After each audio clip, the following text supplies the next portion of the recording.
Hello and welcome to this discussion on your IP or future with Creative First. Our first speaker today is Rashmi Lamba.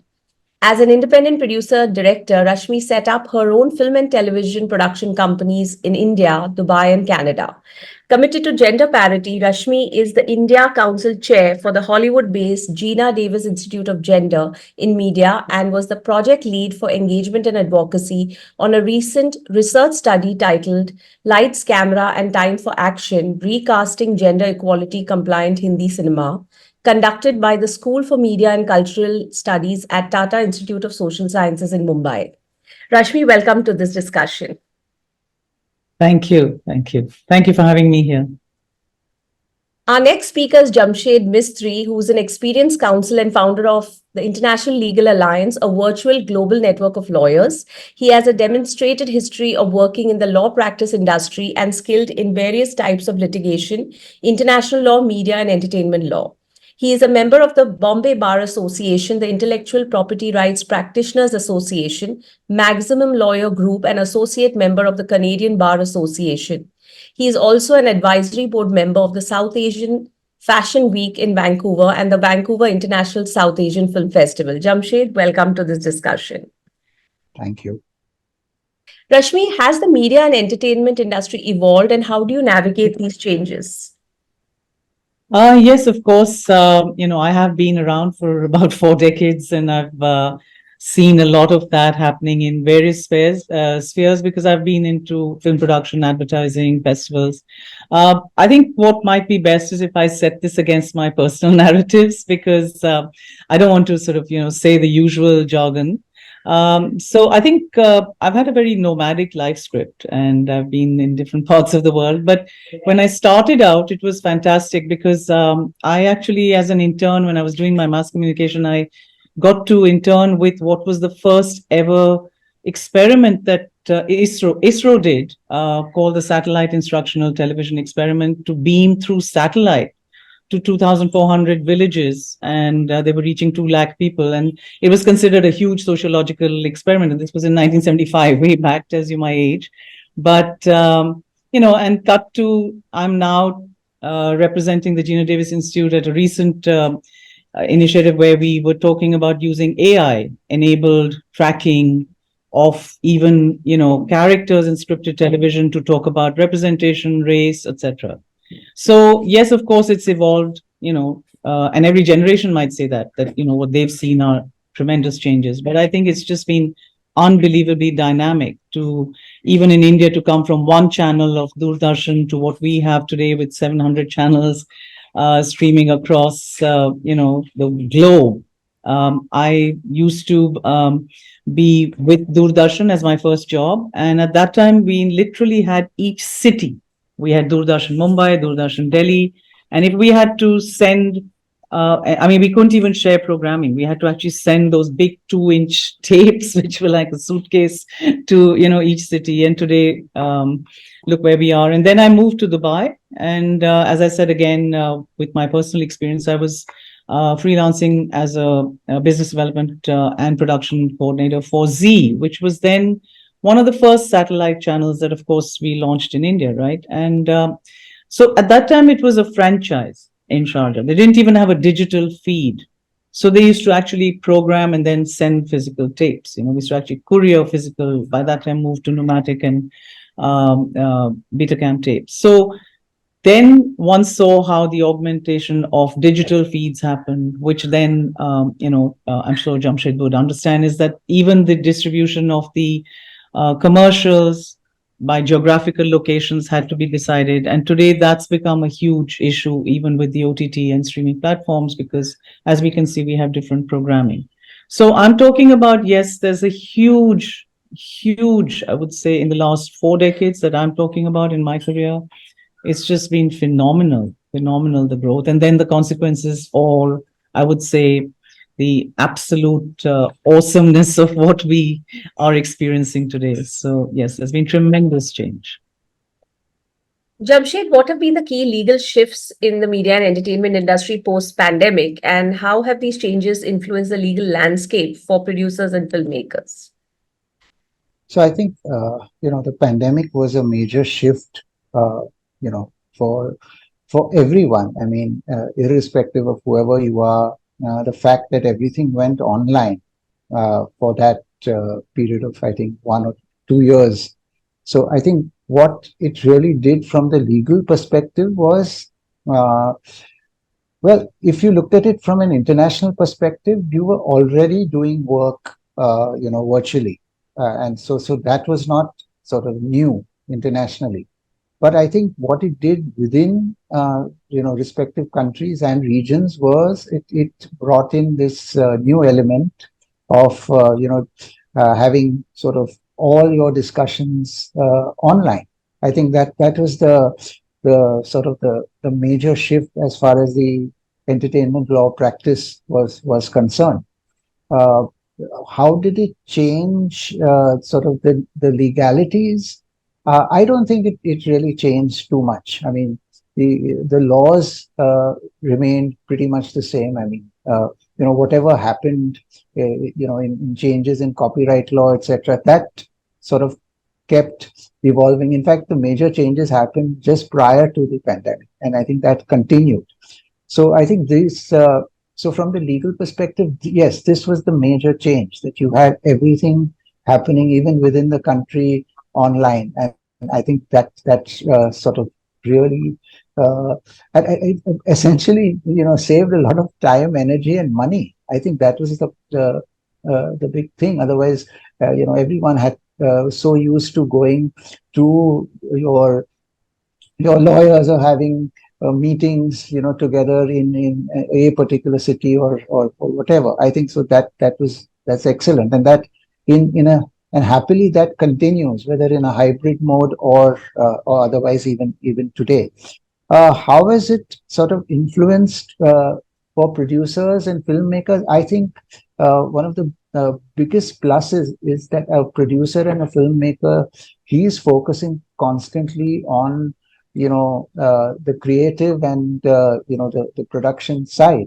So he doesn't have to sort of necessarily, uh, you know, sort of meet his lawyer or the legal team from wherever he is. I think that's a phenomenal, change that has taken place, and very silently though. And I hope this continues, because what it does is, it gives, because each one is a professional in their own right. I mean, whether you have the technicians, you have other anything that is required, you can actually reach out to people across the globe more sort of quickly. You can get responses more quickly, and I think that's been a huge plus, from the pandemic.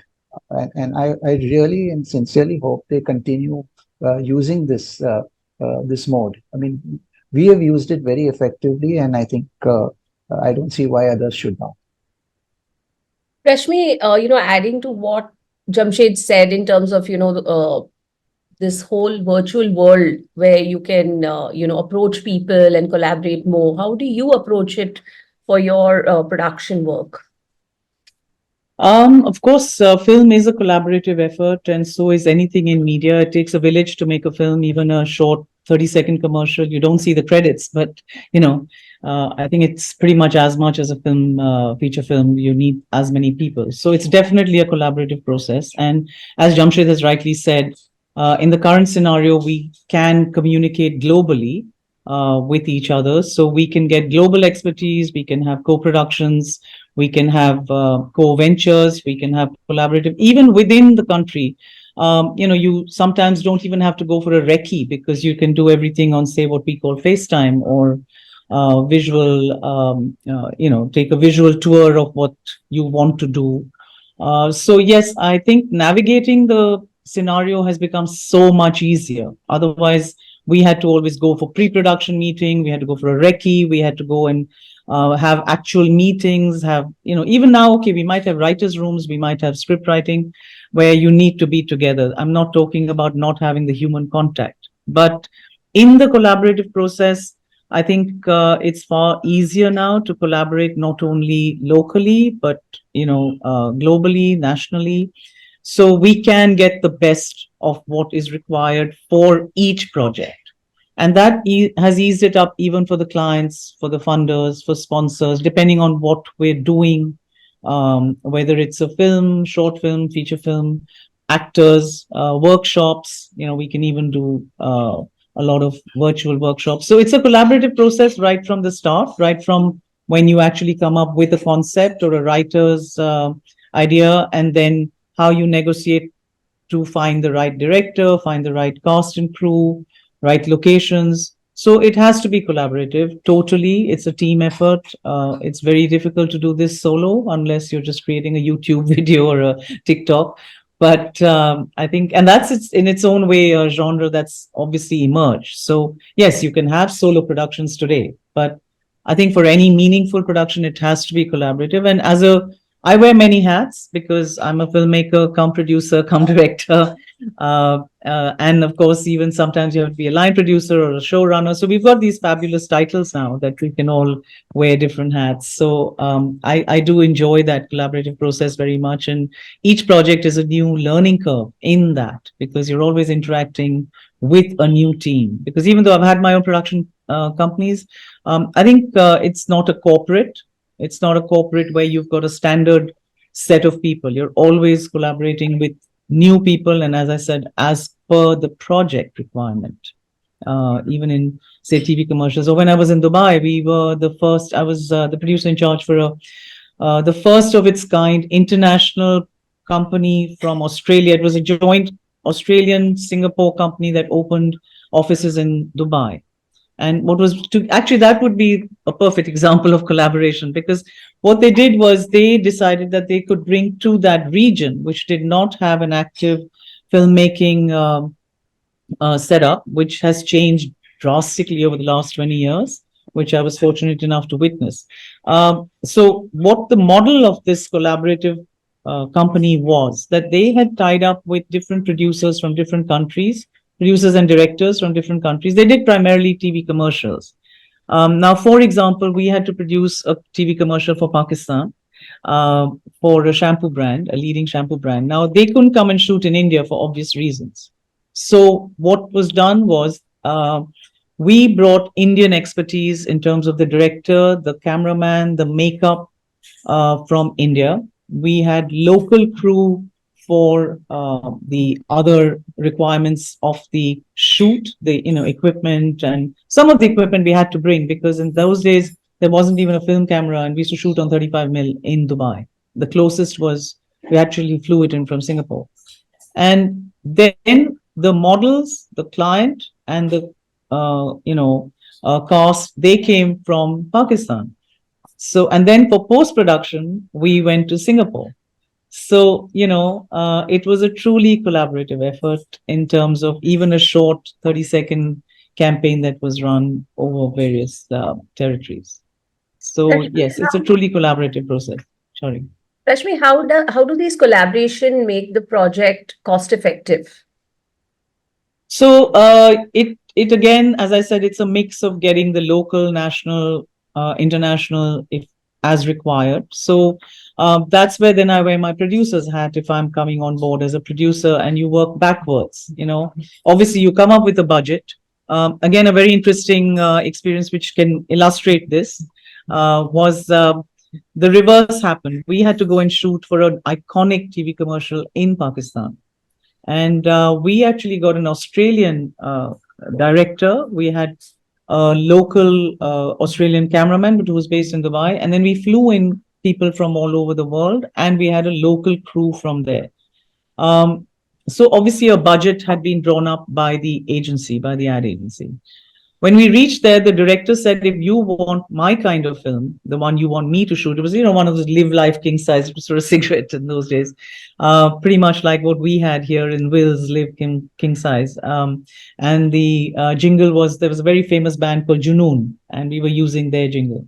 So it was the equivalent of the storyboard was the equivalent of shooting in Simla, whereas he wanted to shoot in, say, the Himalayas and the rapids of Gulmarg, which is the equivalent there in Gilgit. So the budget almost tripled. So how did we negotiate that, as you're saying, the cost effectiveness of this? is then how the client, the agency, the producer, they all come together and try and work out the most effective way. And cut to documentaries where we don't have the budgets. We don't really have funding. In India, we don't even have funding for documentaries. And I'm currently working on a project for that. So then there you do work out in ways where you take a smaller crew, you work with, say, natural lighting where you don't require too many lights or you require less lights. You don't have.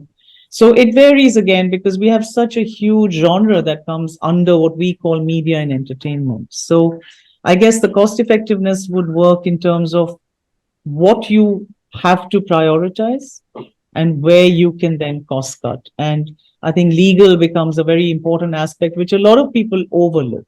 They don't pay that, legalities, which then I have an experience in Canada where that was the priority. It was a documentary where your legal and insurance, nobody moved till we had that in order. So I guess my answer would be that it varies. The cost cutting and cost effectiveness varies from project to project, depending on whether it's a documentary or a high end, multi-million dollar feature. So I guess that is how we would work it out. Rashmi, how do you really differentiate film festival focused content from mass consumption content? And, when it comes to ownership of IP rights in these, are there any nuances or differences? So, mass communication films earlier did never wanted those laurels on their posters because they used to think that, oh, if we put festival, then it means, arre, ye to art film hai. That has changed a little bit now. And I know that, always a red carpet will have a mass entertainer, like most film festivals want to do that. So I would say that the fine line is blurring a little bit now. And I think to get global exposure and the changing theatrical releases, even the larger films are looking at festival platforms. But yes, coming back to your question about festival focused films, obviously these are films that lend their narrative to discussion, to being open to reviews, because, obviously any festival film first has to go through a selection process. So you're already being, I would say, reviewed almost by a selection jury. So you have to be open to that. It's not a rejection of your quality of work or your merit or your concept. It could also be something related to that festival. So a festival focused film goes through many phases of selection, approval, reviewing, and then the thrill of being selected for a festival. But then you're also open to a lot of dialogue with the audience, because most festival focused films look for that. The filmmaker wants to be present at the screening, they want to interact with the audience. So that, to my mind, is a huge difference in what would be a festival focused film, because filmmakers who know that they want to get into a festival, A-list or others, are very conscious of that when they're making their film, as opposed to a mass consumption film, as you called it, being a out and out entertainer or an out and out horror film. But luckily, a lot of the festivals are now, opening up with so many genres. So you can have the Midnight Madness, as you have in Toronto, where, right now, one of the most horror violent films produced in India was a winner. It won, actually, because it was so thrilling.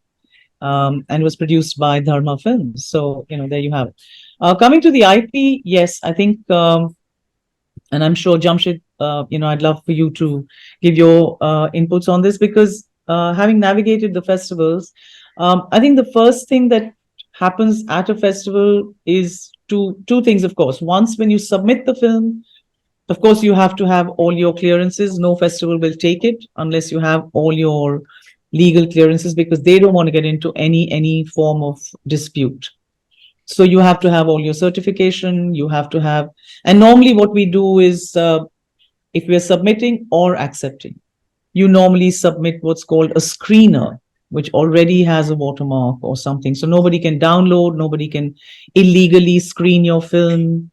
No one can send it out, or sort of change any credits or anything like that. So that would be is the first concern for a festival accepting or a festival screening. The second, of course, is in most international festivals, especially if it's a documentary or a cause-led film or a film that can lead to some sort of interrogation of the protagonist or the filmmaker, or if there could be, any dispute in terms of what is being covered, if it's political, then of course all clearances, contracts have to be shown to the festival. Very often, the big festivals want that. And especially for documentaries or, as I said, cause-led feature films, which normally run on a festival circuit before it goes into theatrical or OTT distribution.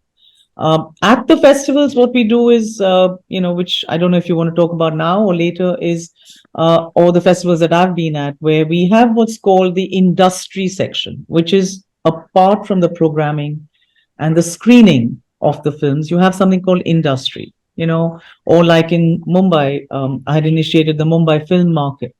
Um, and in Dubai, right from the very first film festival, what we did, I used to work with the industry side, not the programming side. We had always the presence of rights lawyers or entertainment lawyers. So if there is any dispute that could happen for a screening, they're there. But if there is somebody who's coming to industry for the various discussions on what should I do, how should I make my film, the answer was always there through the lawyers, through consultation. And I remember one of the entertainment lawyers, key entertainment lawyers here, saying that from the very first session that we had at the Mumbai Film Mart was that come to us from the start. Don't come to us when you've made the mistakes. Let us be your partner right from your concept stage. Right from, I've been listening to some of the conversations you've had earlier where you need to copyright your concept right from the start. So navigating through festivals, their legalities, and festivals will always have sessions on legalities and copyright and IP protection, especially with the changing scenario now. So, Jamshed, as Rashmi said, what in your opinion will be, the legal intricacies here and compliances so that these collaborations can work? So I think she's touched upon a very, and so have you, on a very interesting aspect, is that festival preparedness. I think that's a very important and a key factor. Except for your commercial films, which get sort of distributed in sort of the regular channels. What happens, and I think for a movie maker, I mean, whether it's documentary or somebody who's especially making something which in maybe the assumed public view is slightly controversial, is very much the legalities. And I think if you do sort of go to whoever that lawyer was absolutely right. Please come, or come to an entertainment lawyer right from the beginning, because that is when the guidance, proper guidance, right from scratch, can be sort of put in to the project. So I think that's very important. Typically, what happens, during festivals, and especially when you are sending movies, from or documentaries from one place to the other, you see that it's sometimes it's the cultural nuances which also lead to certain disputes or differences. What happens in that case? I mean, a particular audience going and watching it. I'll tell you a very recent example. At a particular film festival that we had in Canada, there was something which was sort of politically motivated, and the question was, should they actually be showing this or not? And the board, the advisory board, actually took a poll, and finally they decided to that no, we will go ahead with it. And I think that's a collective decision of the festival organizers, who then obviously take the legal inputs for whether to show something or not. I think that's that I found that very interesting, and I think that's something that especially since Rashmi does so many festivals worldwide. I think this is something that you need to put in as one of the markers in the organizational sort of portfolio. So I think that's very, very interesting. Again, when it goes out today, everything is available on on platforms and things like that. So yes, you do have to be sort of careful. You have to uh, be very clear with your paperwork. I think that's important. Yeah, the usual copyright, etc., is fine. And the other problem is, where does the one script writer against the other, you know that is also an issue, that someone goes and sees something and says, listen, I think you've sort of plagiarized, or you've done something somewhere. So these are the areas. And what can be done for something like that? I mean, that's something I'd certainly like to recommend. And we'd like to see changes. I mean, just as you have in the US, you have the small claims and you have other things. You must have an alternate dispute resolution in place. I mean, each sort of festival should have that in place, that if there is a problem, sort it out immediately. Don't wait for something major. There's otherwise there's publicity, and then that can actually. I mean, there have been instances where they've actually the courts have said, stop an entire festival, which is so wrong. Right. Rashmi, have you faced any legal issues or disputes over the years in, when you collaborated or you produced a film? So I just wanted to jump in also on two things that Jamshed was saying before I just answer your question. One was, Jamshed, the reverse happened at a very recent festival. I don't know if you were aware of that, where a film was pulled out because it had political insinuations, and it was an Indian film, and that's caused a lot of controversy, and there are people still talking about that. And this was an international festival that took the decision not to screen it.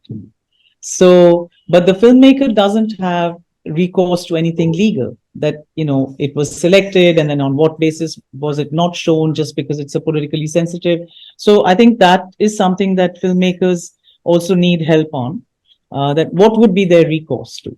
The second very interesting, I wanted to just quickly point out again before I answer my question, is that while we were at the Mumbai Film Art, and there was a very interesting. This is pre what we in India call OTT. There used to be something called VOD, right? Video on demand, which was a little more than renting a physical VHS like we used to. But this I'm talking of about 2011-12, so it's not that long ago. We had got a very, very well-known distributor who had come into India for the first time, had never looked at Indian content, and she was pretty well known in her part in the Far East. And we were inviting people who were not used to actually screening Indian content, and that was the focus of our market. So this person, she bought 9 film titles, and everybody was so excited.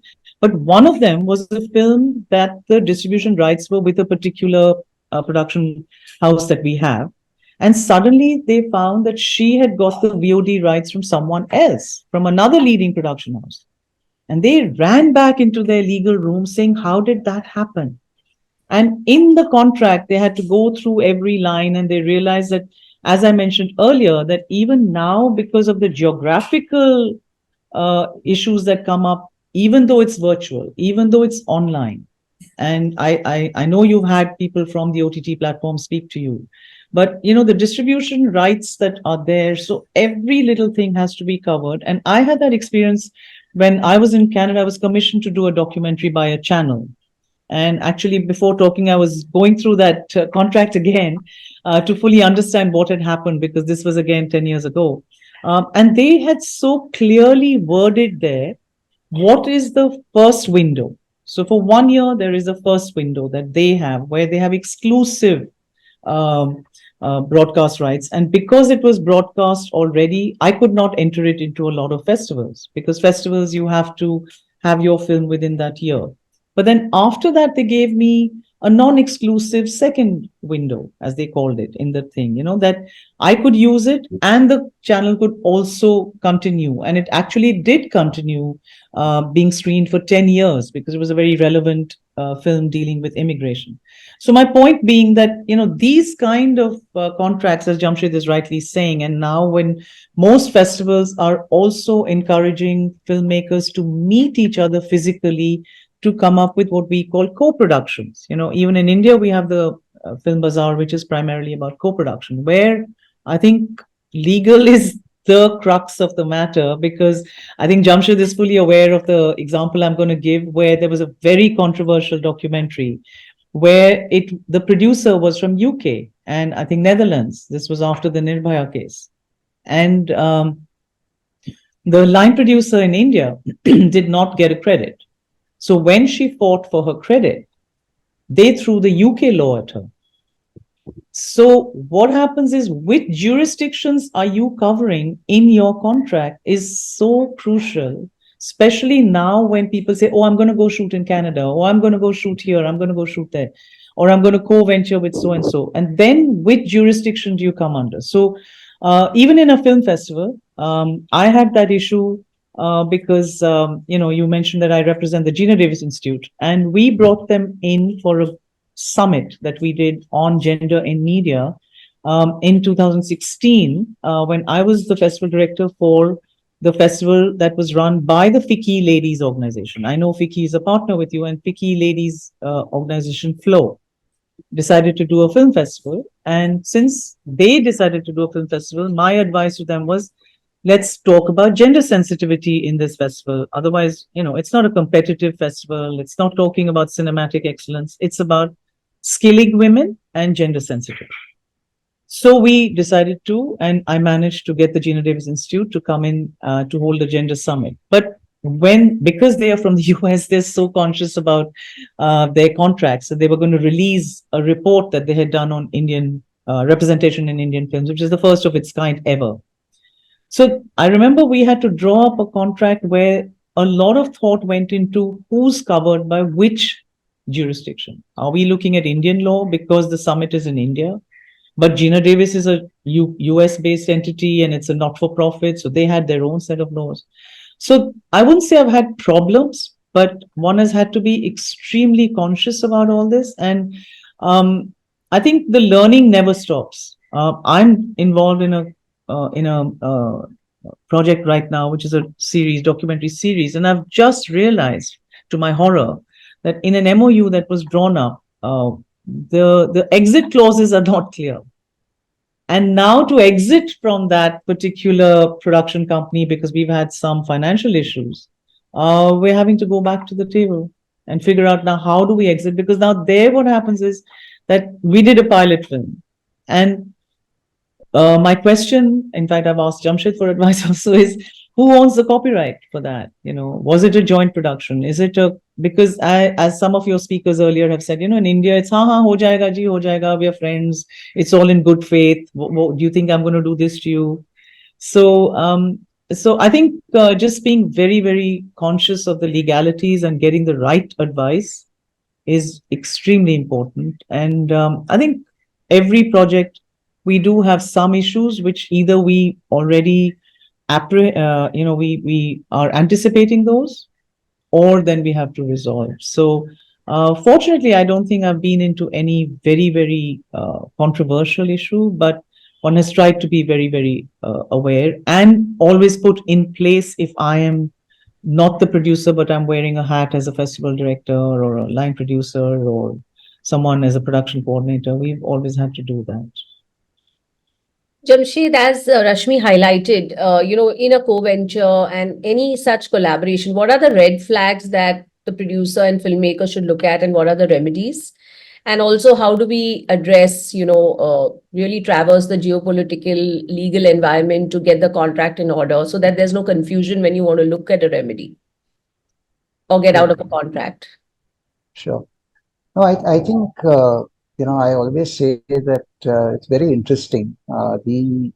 By and large, if you look at, entertainment law and entertainment, especially from the contract perspective, I mean, if you look at other laws and you look at this branch of the law, I think there's a lot of commonality. There's a lot of synergy in what happens worldwide. You won't find a lot of disparity between different sort of countries, jurisdictions, and contracts, because essentially contracts are very similar.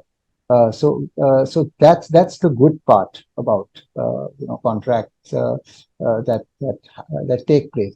What is very important is that you know uh, so the first part of from the creative perspective, that is something that needs to be put in throughout the contract, and that I think should be always kept uppermost.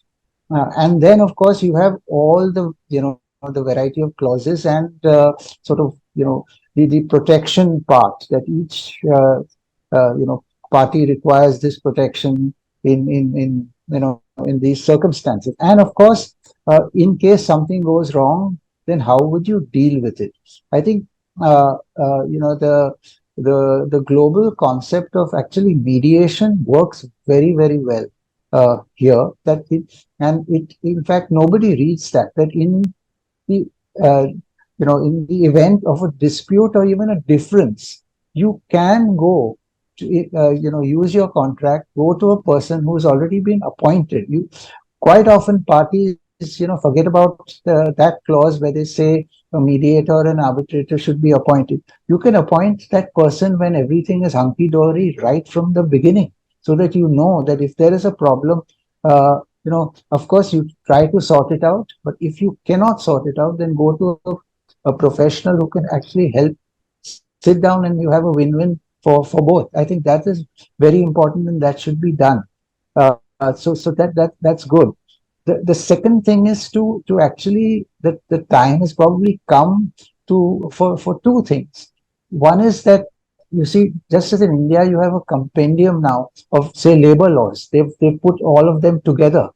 I think in future we may actually see that happening and it should, in the entertainment industry. Put all your entertainment laws under one capsule, so that there is no ambiguity. People know what should be done where. If you can put all that together, it'll be fantastic, and that's something that should be given a thought to. The third aspect is this is actually quite often, you find that like in so many other, there may be a simple ego issue. I mean, somebody has not understood something in a particular way, or has got miffed. So why can't you actually sort it out for the benefit of the project? And that is something that I see as being one of the most major reasons for conflict in a contract. The rest, of course, if there are serious copyright and other issues, you have no other option but to approach the authorities and or the court. But I think those things can be sorted out. Uh, Again, time has come to even introduce mediation, even at the time where the copyright of the film is being registered. I mean, why not? I think, if there is an issue, sort it out right from the beginning. Don't wait, uh, as they always do. And now the courts, at least in India, are very clear that you cannot stop a film unless there is something, so drastically wrong. And so I think this is something that people must keep in mind when drawing up their contracts. And by all means, keep your entertainment lawyer on retainer throughout. It's a project. It's not something that you need him only when there is a problem. I think that should also be a shift in the thinking. Jamshed, as you know, your IP of Future, our joint initiative, is really for those upcoming filmmakers, people who don't have experience. And in case there is a filmmaker who's brought in from a different country for working on a project here, what are the red flags that one must look at? And most importantly, how much can one enforce these contracts? Maybe if all the other clauses have been met, but when it comes to remuneration, if there's an issue, but the person doesn't stay here. So how effective are the enforcement? Because that is where you build trust. A lot of times people don't want to get into co-productions, in a particular country because they say there's no enforcement. I'm not going to get my money back and I've just wasted my time. Sure. I think there are two aspects to this. One is that in your contract, if you have, again, as I said, a proper mechanism for mediation and arbitration, I think that is something that will help, because an arbitration, both mediation and arbitration does not have to follow court timings. It can be done even at midnight. It can be done at the convenience of the parties. You can have experts who are both, in sort of mediators and arbitrators. Let me give you one of the finest examples. Some of the most complicated commercial matters worldwide are actually settled through mediation in 2 to 3 days, which is not sort of known to a lot of people. So, I mean, if they can do it, can these disputes not be resolved? Of course, they can be resolved. The only problem, at least sometimes in India, that we still have, and we should, now with the Mediation Act, etc., that should get resolved, is the problem of copyright. That is something that unfortunately, even today, it does, you have to take it, either while registering to the registrar, and or if there is a problem, it says that a court of competent jurisdiction can deal with it. So which means either a district court or the high court. Now that is something that you have to be careful about. So these are the issues. I think it's very simple. It just needs to be put into place.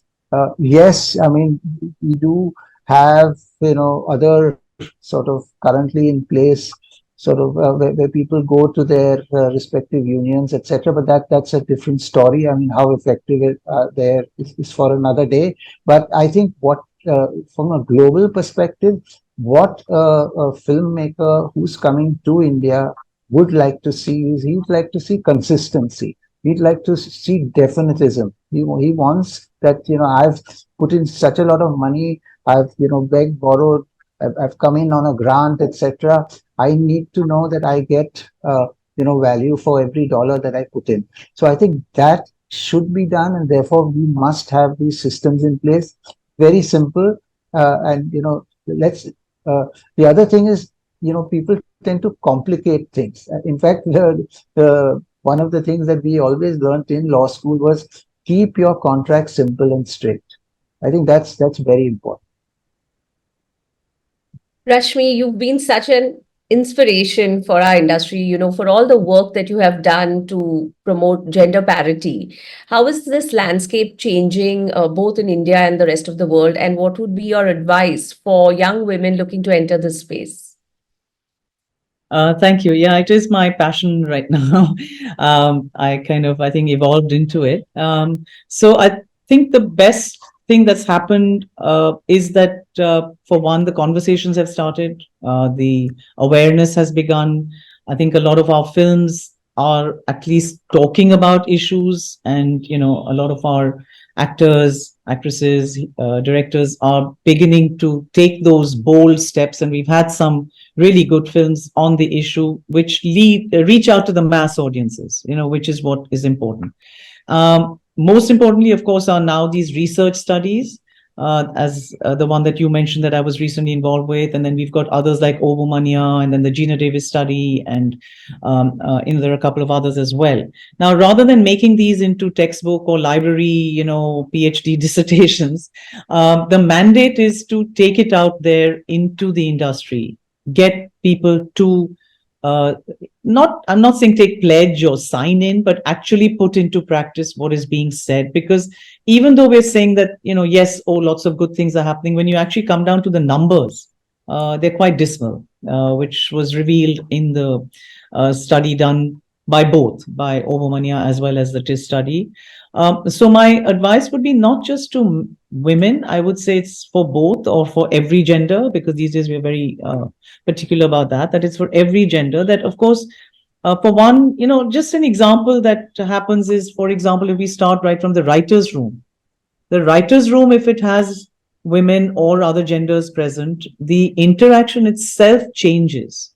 So, what we call writers' rooms, if it's a boys' club, the way, say, a female character would be described when they're talking about it could be very different. I'm not saying it's always sexist, but it could be.